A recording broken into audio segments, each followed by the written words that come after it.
اگر آپ کی بیٹی کے لیے ایسا پرپوزل آئے جس میں لڑکا کسی اور کنٹری میں جاب کرتا ہو، تو سب سے پہلے یہ کنفرم کریں کہ شادی کے بعد آپ کی بیٹی کہاں رہے گی۔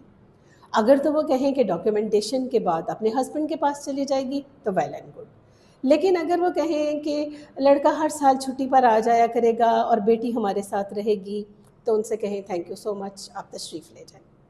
آپ لڑکے کے درہم، ریال یا ڈالر نہ دیکھیں، بلکہ اپنی بیٹی کی زندگی دیکھیں، اور ایسی جگہ پر کبھی بھی رشتہ نہ کریں، کیونکہ سب سے پہلے تو دنیا کا کوئی بھی مذہب اس ریلیشن شپ کو فیور نہیں کرتا جس میں ہسبینڈ کسی اور جگہ پر رہ رہا ہو اور وائف کسی اور جگہ پر رہ رہی ہو۔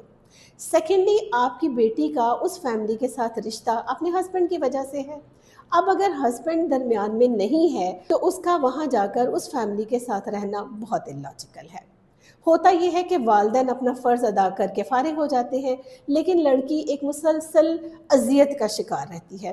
وہ اس فیملی کے ساتھ رہتی ہے، پورا دن ان کی خدمت کرتی ہے، ان کی باتیں بھی سنتی ہے، ہر چیز کے لیے پرمیشن لینا پڑتی ہے، اور تمام اخراجات کے لیے ان پر ڈیپینڈ کرتی ہے، حالانکہ وہ اخراجات اس کا ہسبینڈ سپانسر کر رہا ہوتا ہے۔ پھر اپنے ہسبینڈ کے ساتھ تو وہ کبھی فرمائش بھی کر سکتی ہے، کبھی لاڈ اور پیار سے بات منوا سکتی ہے، لیکن ان لاز کے ساتھ کیا کرے گی؟ میں نے ایسی بہت ساری لڑکیوں کو دیکھا ہے، ان کی زندگیاں تباہ ہو گئی ہیں، وہ نفسیاتی مریض بن جاتی ہیں۔